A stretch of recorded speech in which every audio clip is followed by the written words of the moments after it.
नमस्कार दोस्तों, जीवन न्यूज यूट्यूब चैनल पर मैं आप सभी का स्वागत करता हूं। आशा करता हूं आप अच्छे होंगे, सकुशल होंगे। तो आज हम बात करने जा रहे हैं भारतीय हिंदी जगत सिनेमा की जानी मानी अभिनेत्री माधुरी दीक्षित के बारे में।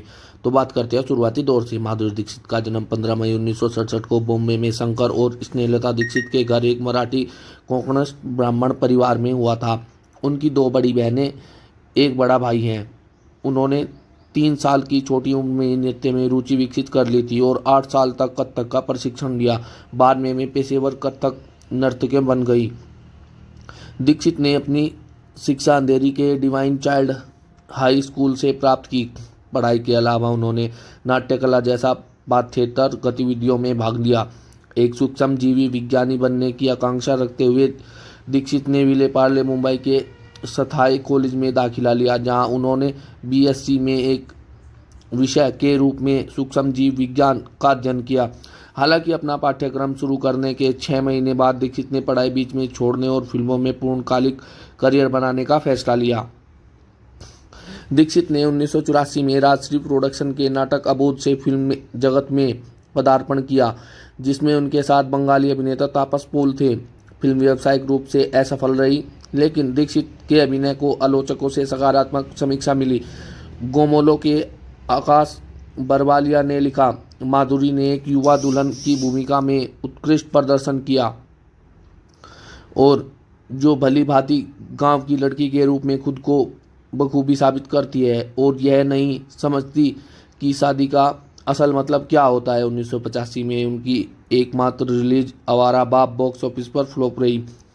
इसी दौरान गौतम राजाक्ष द्वारा खींची गई उनकी एक मोनोक्रोम तस्वीर तत्कालीन लोकप्रिय पत्रिका डेबोनेयर के कवर पर छपी और वह अप्रैल 1986 में फिल्म फेयर की कवर गर्ल के रूप में दिखाई दी। दीक्षित की अगली 4 रिलीज स्वाति 1986, मानव हत्या 1986, हिफाजत 1987 और उत्तर दक्षिण 1987 नामक नाटक थी। सभी फिल्म समीक्षकों और व्यावसायिक रूप से असफल रही। हिफाजत ने अनिल कपूर के साथ दीक्षित के कई सहयोगों में से पहला सहयोग चिन्हित किया। 1988 में दीक्षित की फिल्में रिलीज हुई, उनमें से 2 मोहरे और खतरों के खिलाड़ी व्यावसायिक रूप से असफल रही। 1988 में दीक्षित ने दयावान में अभिनय किया, जो व्यावसायिक रूप से सफल फिल्म थी। उसी वर्ष उनकी अगली फिल्म एन चंद्रा की एक एक्शन ड्रामा फिल्म तेजाब थी, जिसमें वे अनिल कपूर के साथ थी। मोहिनी के रूप में दीक्षित के अभिनय ने, जो एक गरीब और दयनीय महिला थी और अपने पिता के पैसे कमाने के नृत्य करने को विवश थी, उन्हें मुख्य धारा में पहचान दिलाई। तेजाब उस वर्ष की सबसे अधिक कमाई करने वाली फिल्म बनी और दीक्षित को सर्वश्रेष्ठ अभिनेत्री के लिए अपना पहला फिल्म फेयर पुरस्कार नामांकन मिला। फिल्म की सफलता ने दीक्षित को हिंदी सिनेमा की अग्रणी अभिनेत्री के रूप में स्थापित किया और उनके करियर में एक महत्वपूर्ण मोड़ साबित हुआ। प्लेनेट बॉलीवुड के अक्षय शाह ने लिखा, माधुरी दीक्षित ने एक भी शानदार अभिनय किया है। हालांकि उन्हें लोकप्रिय नृत्य 1, 2, 3 के लिए अधिक याद किया जाता है, लेकिन उनके अभिनय पर ध्यान दिया जाना चाहिए, विशेष रूप से उन दृश्यों में जहां वे अनुपम खेर के साथ अभिनय करती है। और 1989 में उनकी पहले रिलीज वर्दी ने बॉक्स ऑफिस पर अच्छा प्रदर्शन किया। इसके बाद उन्होंने सुभाष घई की राम लखन में अनिल कपूर के साथ फिर से काम किया। उन्होंने राधा शास्त्री की भूमिका निभाई, जो बचपन के दोस्त से प्यार करती है, लेकिन अपने पिता को मनाना उनके लिए मुश्किल होता है। राम लखन उस वर्ष की दूसरी सबसे अधिक कमाई करने वाली हिंदी फिल्म थी।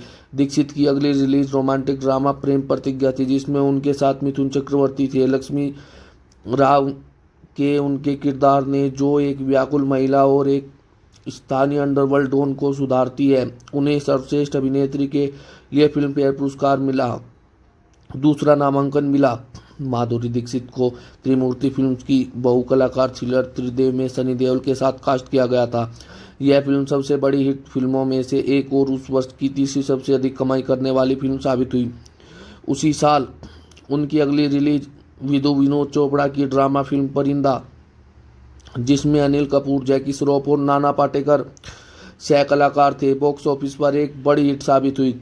उन्होंने पारो का किरदार निभाया, जो एक स्कूल शिक्षिका है और जिसकी शादी की रात करण कपूर द्वारा अभिनीत एक के साथ एक गैंगस्टर पाटेकर द्वारा अभिनीत द्वारा हत्या कर दी जाती है।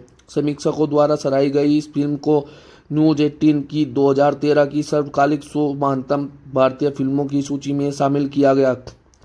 इसे 1990 के सर्वश्रेष्ठ विदेशी भाषा फिल्म के अकादमी पुरस्कार के लिए आधिकारिक भारतीय प्रविष्टि के रूप में चुना गया, लेकिन इसे नामांकित नहीं किया गया था। Rediff.com ने कहा कि दीक्षित ने गंभीर परिस्थितियों में भी मार्मिक संवेदनशीलता और सौम्य आकर्षण जोड़ा। उसी साल प्रेम प्रतिज्ञा के बाद उन्होंने इलाका और मुजरिम दोनों मिथुन चक्रवर्ती के साथ अभिनय किया और तीनों ही हिट रही। अन्य फिल्में जैसे पाप का अंत गोविंदा के विपरीत और कानून अपना अपना संजय दत्त के विपरीत और औसत कमाई करने वाली फिल्म थी।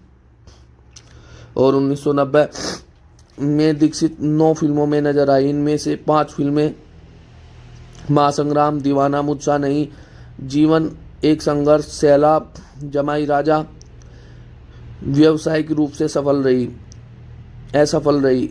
उसी साल उनकी अगली रिलीज राकेश रोशन की एक्शन कॉमेडी किशन कन्हैया अनिल कपूर और शिल्पा शिरोडकर के साथ थी।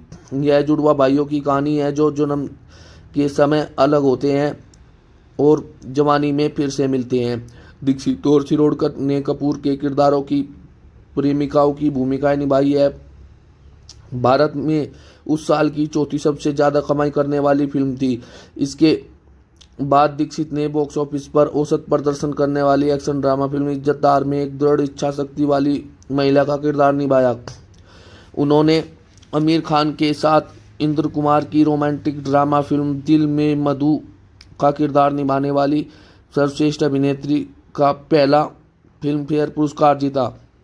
मधु एक अमीर और घमंडी लड़की है जिसे एक गरीब लड़के से प्यार हो जाता है। यह फिल्म उस साल की सबसे ज़्यादा कमाई करने वाली फिल्म साबित हुई। Rediff.com ने उनके प्रदर्शन की सराहना करते हुए टिप्पणी की, उन्होंने एक कलाकार के रूप में अपनी प्रतिभा का प्रदर्शन किया। उन्होंने अपने परिवार की अवहेलना करने वाली विद्रोही प्रेमिका या अपने बीमार पति के साथ रहने की लालसा रखने वाली अकेली पत्नी के रूप में आग उगली।